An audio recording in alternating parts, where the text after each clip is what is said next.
സോപ്പും പൊടിയും നിർത്ത്. ഇതെന്താ പിടിച്ച് തള്ളുന്നത്?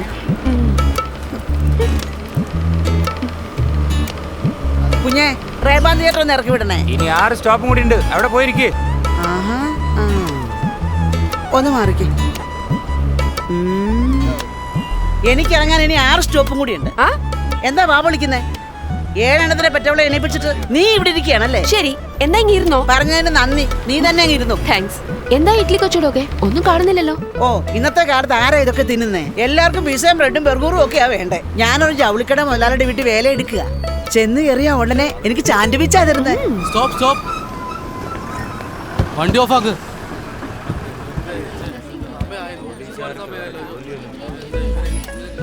എന്തു പറ്റി? ഇന്ത്യയുടെ പ്രസിഡന്റ് വന്നിരിക്കുക. എപ്പോ വന്നു? അദ്ദേഹം നിനക്ക് ഫോൺ ചെയ്തില്ലേ? പത്രം വായിക്കണം, ടിവിയിലൊക്കെ വാർത്ത വന്നതാ. ഓ, അതാണോ എല്ലായിടത്തും ട്രാഫിക് ബ്ലോക്ക്? അല്ല, ഇന്നലെ പാസ്പോർട്ട് ഓഫീസില് കൊച്ചിന്റെ അടുത്ത് നിന്നതാരാ? കൊച്ചിന്റെ ചിറ്റപ്പനാ? എന്താ കളിയാക്കുവാ? അതെന്റെ ഹസ്ബൻഡാ. ഓ, അത് ശരി.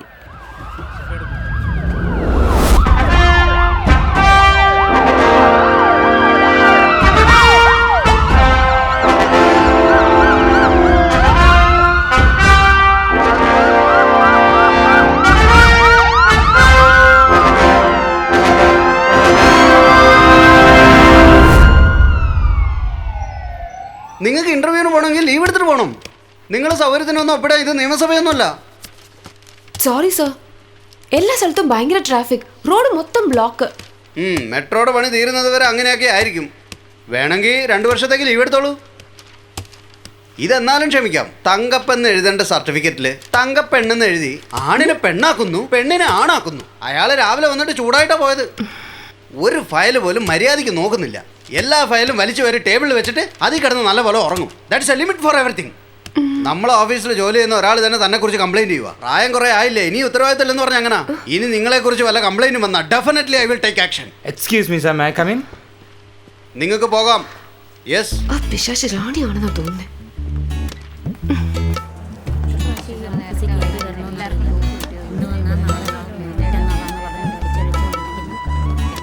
വാസന്തി, നോക്ക്, ഇനി 1 hour, ½ hour എന്ന് പറഞ്ഞ് പെർമിഷൻ ചോദിച്ചു വന്നേക്കരുത്.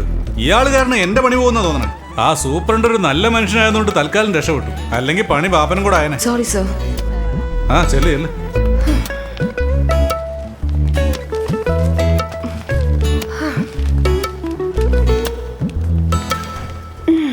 അതെ, നീ ഒപ്പിട്ട് പുറത്തേക്ക് പോയോടനെ ആ റാണി അകത്തേക്ക് പോണ കണ്ടു. അപ്പോഴെനിക്ക് തോന്നി എന്തോ ഗുലുമാലൊപ്പിക്കാനാണെന്ന്. പിന്നെ സത്യസന്ധതയുടെ നിറകുടമാണല്ലോ. സത്യം മാത്രമേ പറയൂ ആ മഹാറാണി. ഈ ഫേസ്ബുക്ക് എന്ന് പറയുന്ന സാധനം എനിക്കുണ്ടായിരുന്നെങ്കിലേ ഇവള് ഉറങ്ങുന്ന ഫോട്ടോ എടുത്ത് ഞാൻ ഫേസ്ബുക്കിലിടും. ഉറപ്പാ. അതൊന്നും വേണ്ടട്ടാ, പിന്നെ അവളും അങ്ങോട്ട് ഇടാൻ തുടങ്ങും. ഏതായാലും നല്ല ദിവസമായിരുന്നു. എന്ത് ചെയ്യാനാ പറ. ഇന്റർവ്യൂവിന് പോയപ്പോ അതങ്ങനെ, ഇവിടെ വന്നപ്പോ അത് അതിലും വലിയ പ്രശ്നം. ഇന്ന് നേരത്തെ തന്നെ സ്കൂൾ വിടും, വരില്ല അമ്മേന്ന് മിഥില ചോദിച്ചു. തീർച്ചയായിട്ടും വരാന്ന് പറഞ്ഞു. ഇനിയിപ്പോ എങ്ങനെ പോവാനാ? എനിക്ക് ഓഫീസ് പ്യൂൺ മുതൽ ഇന്ത്യൻ പ്രസിഡന്റ് വരെ എല്ലാം പ്രശ്നമാണ്. മേഡം, രാവിലെ മുതൽ മേഡത്തിന് വേണ്ടി വെയിറ്റ് ചെയ്യാ. വയസ്സായ ആളല്ലേ പാവം. ഇന്ന് നിന്റെ കട്ട പോകുകയാണ് കേട്ടോ. വേറെ പ്രശ്നമൊന്നും ഉണ്ടാക്കാൻ നിൽക്കണ്ട. എന്താന്ന് വെച്ചാൽ അങ്ങോട്ട് ചെയ്തു കൊടുത്തേക്ക്. എന്താ വേണ്ട പറ. എൻ്റെ മകളുടെ കല്യാണത്തിന് കഴിഞ്ഞ ആഴ്ച വിവാഹധന സഹായത്തിന് ഒരു അപേക്ഷ നൽകിയിരുന്നു. എൻ്റെ മകളുടെ കല്യാണത്തിന് കഴിഞ്ഞ ആഴ്ച വിവാഹധന സഹായത്തിന് വേണ്ടി പണം ചോദിച്ചുകൊണ്ട് ഒരപേക്ഷ കൊടുത്തായിരുന്നു ഞാൻ. 1 മാസമായി, ഇതുവരെ ഒരു വിവരവും ഇല്ല. ഇപ്പോഴും അത് തഹസിൽദാരുടെ മേശപ്പുറത്താ ഉള്ളത്. എന്റെ കയ്യിൽ വന്നിട്ടില്ല. വരുമ്പോഴൊക്കെ ഇത് തന്നെയാണ് നിങ്ങൾ പറയുന്നത്. ഞാൻ മാറ്റിയൊന്നും പറഞ്ഞിട്ടില്ലല്ലോ. 2 ദിവസം കഴിഞ്ഞിട്ട് വരും. പോയിട്ട് ബുധനാഴ്ച വാ. സന്തോഷമായി, വരട്ടെ.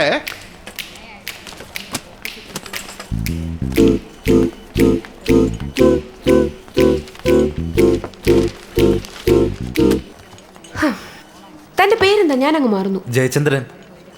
ഓ, അപ്പൊ ഹരിചന്ദ്രൻ അല്ലല്ലോ. 2-3 മാസമല്ലേ ആയിട്ടുള്ളൂ ജോയിൻ ചെയ്തിട്ട്.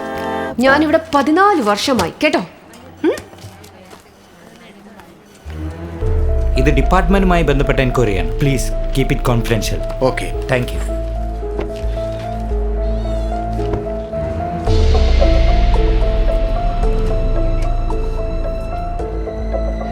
സാർ, ഞാനിവിടെ റവന്യൂ ഡിപ്പാർട്ട്മെൻറ്റിലുണ്ട്. വാസന്തിയുടെ എല്ലാ ഒഫീഷ്യൽ ഡീറ്റെയിൽസും ഞാൻ കളക്ട് ചെയ്തു സാർ. അതെ സാർ, പേഴ്സണൽ ഡീറ്റെയിൽസ് 2 മണിക്കൂർ കൊണ്ട് കിട്ടും. Thank you sir.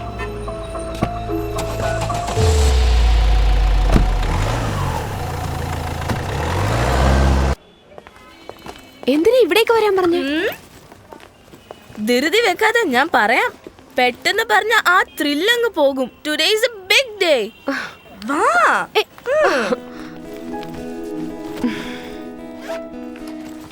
അമ്മ ഇതൊന്ന് വായിച്ചു നോക്ക്.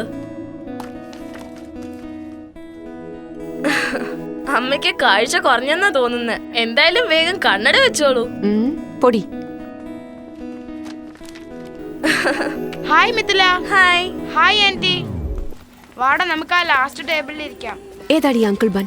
എന്നെ ആന്റി എന്ന് വിളിക്കാൻ? എന്റെ ക്ലാസ്മേറ്റാ. 35+ ആണെങ്കിൽ ഞങ്ങൾക്ക് ആന്റി അമ്മേ. 35+ ജെൻസിനെ എല്ലാം അങ്കിൾ എന്നാണോ വിളിക്കുന്നത്? 35+ ആണെങ്കിൽ ഞങ്ങൾ അങ്കിൾ എന്നും വിളിക്കില്ല, ഹായ് എന്നും പറയില്ല. തമാശയാമേ. ഇതെന്ത് ബ്രോച്ചറാടി? നമുക്ക് വേഗം അയർലൻഡിൽ പോകാൻ വേണ്ടി ശാന്തി ടീച്ചർ വരുത്തിച്ചു തന്നതാ. നമ്മള് താമസിക്കാൻ പോകുന്ന അയർലൻഡിൽ 2 ലീഡിംഗ് സ്കൂൾ ഉണ്ട്. ഇത് ടക്ക് ഷോപ്സ്, നമ്മുടെ നാട്ടിലെ ക്യാൻറ്റീൻ പോലെ. മാസത്തിലൊരിക്കൽ സ്റ്റുഡൻസാ നടത്തുന്നത്. അതിൽ കിട്ടുന്ന ലാഭം അവർ സ്റ്റുഡൻസിന് തന്നെ തരും. സോ എനിക്ക് അവിടെ പോക്കറ്റ് മണിയുടെ ആവശ്യമില്ല. അത് മാത്രമല്ല, വാസന്തി എനിക്ക് ചെലവ് ചെയ്തതൊക്കെ കുറച്ച് ചേർത്ത് ഞാൻ തിരിച്ചു തരും.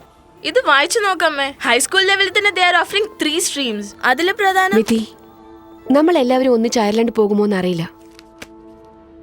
എനിക്ക് വേറെ ജോബ് ഓപ്പർച്യൂണിറ്റി വന്നാലേ പറ്റൂ. അതെപ്പോഴാ വരുന്നതെന്ന് അറിയില്ല.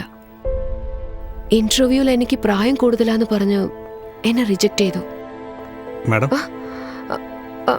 ഇവിടെ ഓക്കെ.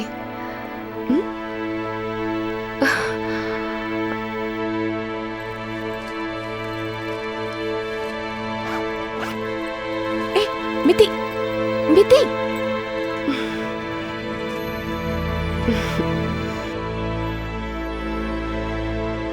Excuse me. യെസ്. ഇതൊന്ന് പാക്ക് ചെയ്തേക്കണേ. Okay madam.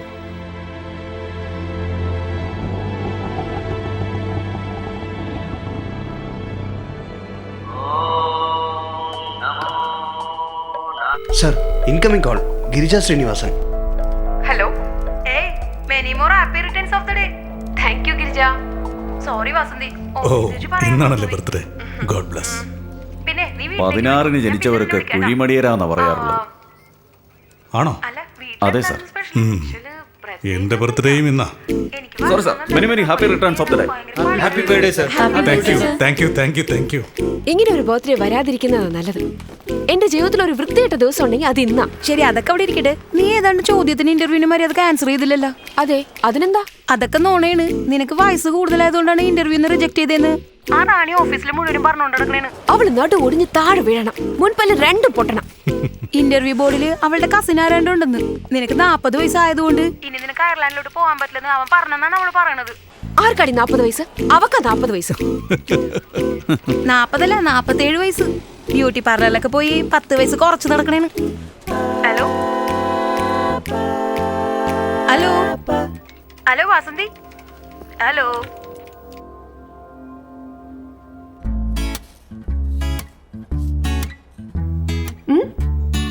പുറത്ത് കണ്ടില്ലെങ്കിലും അകത്ത് ധാരാളം സിൽവർ റേസ് ഉണ്ട്. ഇത്ര ചെറുപ്പത്തിൽ എങ്ങനെയാ ഈ മുടി ഇത്രയും നരച്ചത് മാഡം? അതാ എനിക്കും മനസ്സിലാവാത്ത. ഫുഡ്, ടെൻഷൻ, ഇതുപോലെയുള്ള കാരണങ്ങളൊക്കെ ഉണ്ട്. ഹെയർ കളറും ചെയ്ത് ഒരു ഫേഷ്യലും കൂടി ചെയ്താൽ 10 വയസ്സ് കുറഞ്ഞതുപോലെ തോന്നും. എന്തായി മോളെ അയർലൻഡിലേക്ക് പോകുന്ന കാര്യം? അതിങ്ങനെ പോകുന്നു. സ്കോട്ട്ലാൻഡ് പിരിഞ്ഞാല പ്രശ്നം. ഇപ്പൊ ഒരു കുഴപ്പമില്ല. എന്തു പറ്റി? സഹിക്കാൻ വയ്യ, കൊതുകേടി.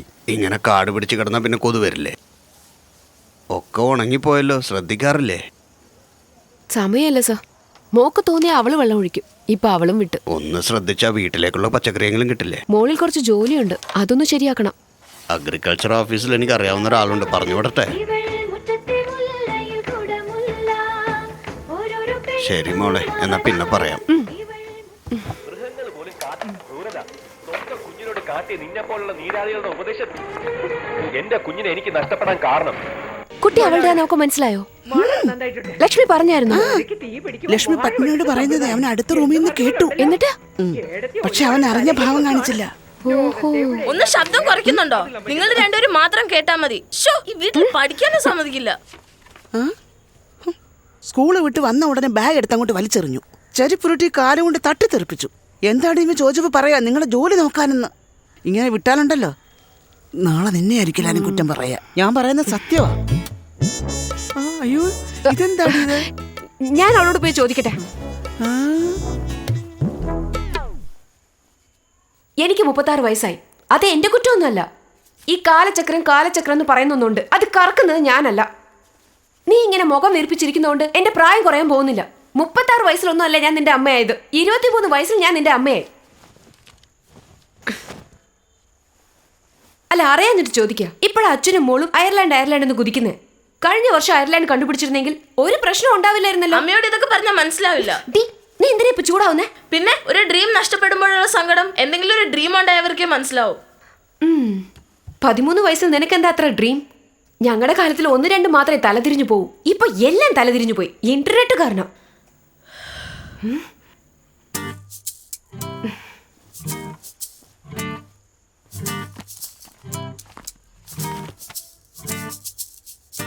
എന്റെ കോളേജ് ഓട്ടോഗ്രാഫ് ബുക്കിലെ don't forget me when you conquer the world എഴുതിയത് ആരാന്നറിയോ? Britannia chief marketing officer Susan David. എന്റെ ബെസ്റ്റ് ഫ്രണ്ട്. ഇപ്പോഴും ഉണ്ട്. എന്നെക്കാളും മെഡലും സർട്ടിഫിക്കറ്റ് ഒക്കെ ഒരുപാട് വാങ്ങിയിട്ടുണ്ട്. കാണണോ? ഞാനതൊരു 500 പ്രാവശ്യം കണ്ടതാ. ഇനി അത് പൂജവെപ്പിനും കൃഷ്ണജയന്തിക്കും എടുത്താൽ മതി. നിന്റെ ഡ്രീം യാഥാർത്ഥ്യമാക്കാൻ വേണ്ടിയല്ലേ ഞാൻ എന്റെ ഡ്രീം മറന്നത്. ഓ, എത്ര വലിയ സാക്രിഫൈസ്. ഒരു അമ്മ ഇതുപോലത്തെ ഒരു സാക്രിഫൈസ് ചെയ്തിട്ടില്ല. നേടണമെന്നുണ്ടെങ്കിൽ എങ്ങനെ വേണമെങ്കിലും നേടാം. അമ്മ എല്ലാം ചെയ്തിട്ട് എന്റെ തലയെ പഴിച്ചായിരിക്ക. ഒന്നും തലയിലേക്ക് വെക്കുവല്ല. നീ സ്വപ്നം കാണുന്ന രീതിയിലാണ് നിന്നെ ഞാൻ വളർത്തിയത്. എന്റെ അമ്മ അങ്ങനെയല്ല വളർത്തിയത്. എല്ലാവരും പെൺകുട്ടികളെ അങ്ങോട്ട് നോക്കരുത് ഇങ്ങോട്ട് നോക്കരുതെന്ന് പറഞ്ഞാ വളർത്തുന്നത്. ആ കാലത്തെല്ലാം അങ്ങനെയാ. നിന്നെ പോലെ ഈ രീതിയിൽ ഞാൻ എന്റെ അമ്മയോട് സംസാരിച്ചിരുന്നെങ്കിൽ എന്നെ ചൂല് കെട്ടുകൊണ്ട് അടിച്ച് താഴെ ഇടുമായിരുന്നു. അമ്മ പ്ലീസ്, അമ്മയോട് സംസാരിച്ച ഐ ബിക്കം ഓൾഡ്. പെട്ടെന്ന് കിളവിയാകും. എനിക്ക് ഒരുപാട് പ്രോജക്റ്റ് ചെയ്യാനുണ്ട്, തീർക്കണം.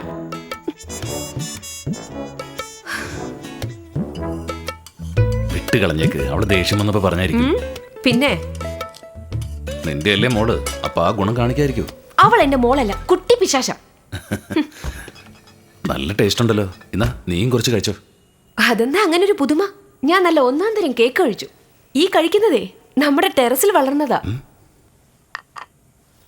ഈ സാലഡിന് 20,000 രൂപയോ? അല്ല, എന്റെ മുടിയെ കുറിച്ചൊന്നും പറഞ്ഞില്ലല്ലോ. എന്തുപറ്റി? അപ്പൊ കണ്ടില്ലേ?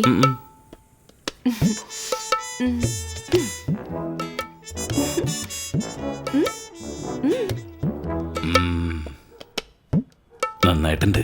കള്ളം പറയരുത്. അല്ലല്ല, ശരിക്കും നന്നായിട്ടുണ്ട്. വയലറ്റ് ആണോ? Red gold. ഇപ്പൊ നന്നായിട്ടുണ്ട്. ഇഷ്ടപ്പെട്ടില്ലെങ്കിൽ കഴുകിക്കളയാൻ ഞാനൊരു ഡൈസ്റ്റൈനർ വാങ്ങിയിരുന്നു. ഇനിയിപ്പോ എനിക്ക് ധൈര്യമായി. നാളെയാണ് മോളുടെ സ്കൂളിലെ പാരന്റ്സ് ഡേ സെലിബ്രേഷൻ. ഒന്ന് പോയി കലക്കണം. കലക്കാം. ഇന്റർവ്യൂല് തോറ്റേന് എന്നോട് ദേഷ്യം എന്തെങ്കിലും ഉണ്ടോ? ഇന്ന് 34 കോടി രൂപ ശമ്പളം വാങ്ങിക്കുന്ന ഓപ്ര വിൻഫ്രൈ പോലും 5 പ്രാവശ്യം ഇന്റർവ്യൂവിൽ പരാജയപ്പെട്ടത്. എന്താ പറഞ്ഞേ? 34 കോടിയോ? അവരാരാ? അത് നമ്മുടെ ഈ കൊച്ചുകടവന്തറ അടുത്തുള്ളൊരു പെങ്കൊച്ച. കൊള്ളാലോ, നമ്മുടെ നാട്ടുകാരിയാ. ഇനി എന്റെ അയർലൻഡിൽ പോക്ക് എന്താവോ എന്തോ. എന്താ? അതെന്താ? ഒന്നുമില്ല, രാവിലെ ചെറിയൊരു ആക്സിഡന്റ് ഉണ്ടായി. സ്കൂളിൽ പഠിക്കുന്നൊരു പയ്യൻ വന്ന് നമ്മുടെ വണ്ടിയുടെ വട്ടം ചാടി. എന്നിട്ട് സീരിയസ് എന്തെങ്കിലും? ഇല്ല, അങ്ങനെ സീരിയസ് ആയിട്ടൊന്നുമില്ല. ഞാൻ അപ്പം തന്നെ ആ പയ്യനെ അവിടെ നിന്ന് എടുത്ത് അടുത്തുള്ളൊരു ഹോസ്പിറ്റലിൽ കൊണ്ട് കാണിച്ചു. കേസായാലോ എന്നൊരു ചെറിയ പേടിയുണ്ട്. നമ്മുടെ വിസ പ്രോസസ്സിങ്ങിനെ ചിലപ്പോൾ ബാധിക്കും. വിസയ്ക്ക് വേണ്ടി ഇത്രയും വർഷം കഷ്ടപ്പെട്ടിട്ട് അത് കൈ കിട്ടാൻ പോയ സമയത്താണ്. ഈ കേസ് എന്ന് പറഞ്ഞാ അറസ്റ്റും മറ്റോ ഒന്നും വരത്തില്ലല്ലോ അല്ലേ? ഇല്ലില്ല, ഇൻഷുറൻസ് ഒക്കെ ഉണ്ടല്ലോ, അപ്പോൾ ഒരു പ്രശ്നം ഉണ്ടാവില്ല.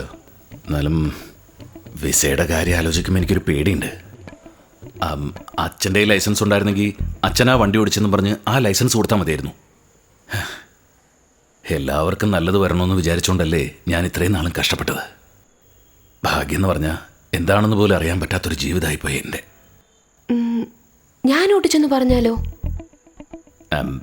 അയ്യ, അത് വേണ്ട. എന്റെ ലൈസൻസ് കൊണ്ട് അങ്ങനെയെങ്കിലും ഒരു ഉപയോഗം ഉണ്ടാകട്ടെ. അത് വാങ്ങി വെച്ചതല്ലാതെ ഇതുവരെ ഞാൻ പുറത്തെടുത്തിട്ടില്ല. നിങ്ങളുടെ സന്തോഷമാണ് എനിക്ക് വലുത്. വിസയുടെ കാര്യം എന്താ വെച്ചാൽ ശരിയാക്കാൻ നോക്ക്. ഓക്കെ, ഞാനൊരു ഫോൺ ചെയ്തിട്ട് ഇപ്പം തന്നെ വരാം.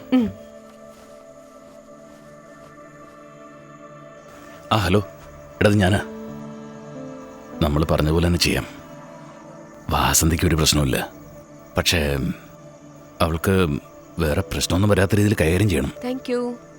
ആ ശരി, വെക്കട്ടെ. Good night. എന്താ ഇവിടെ നിൽക്കുന്നേ? ഒന്നുമില്ല. ആരായിരുന്നു വിളിച്ചേ? Office colleague. ബർത്ത്ഡേക്ക് വിഷ് ചെയ്തതാ. വാ, ആഹാരം കഴിക്കാം.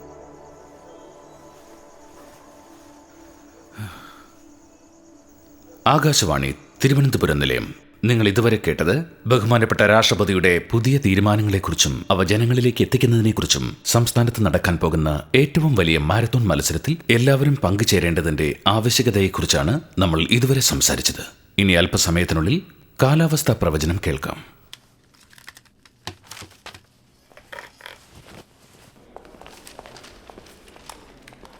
സാർ, ട്രാഫിക് പോലീസ് സ്റ്റേഷനിൽ നിന്ന് സാറിനെ അന്വേഷിച്ച് വിളിച്ചായിരുന്നു.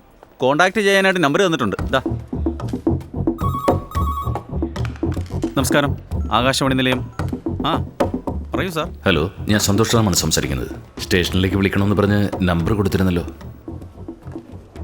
ആ അതെ സാർ. ശരി സാർ. Good evening sir.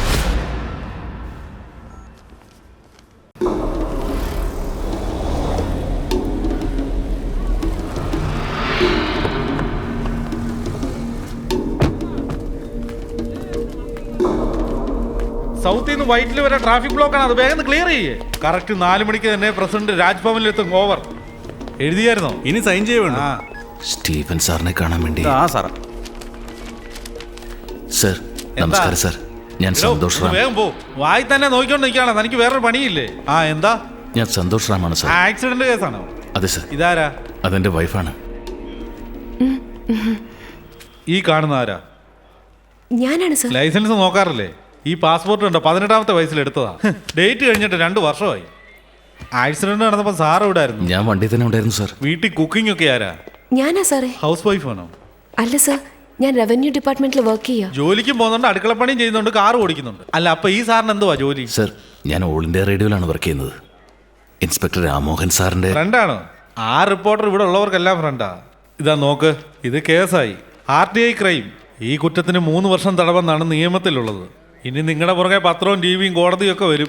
നിങ്ങൾ ഒരു കാര്യം ചെയ്യ്, റേഡിയോയിൽ പോയി ന്യൂസും കൂടെ വായിച്ചേരെ. Stephen sir. Good morning sir. വൈറ്റ്ലയിൽ ട്രാഫിക് ജാം ആയിരിക്കുന്നല്ലോ സാർ. 2 പ്രാവശ്യം നോ പാർക്കിംഗ് എന്ന് എടുത്തതാ. റിക്കവറി വൺ പോയിട്ടുണ്ട്. എങ്കിൽ ആദ്യം നിങ്ങൾ അങ്ങോട്ട് പോകും സ്റ്റീഫൻ. Yes sir. ആ സാർ വന്നുകൊണ്ടിരിക്കുക. ഞാൻ അറിഞ്ഞില്ല. നിനക്ക് എന്താ പിന്നെ അറിയാവുന്നത്?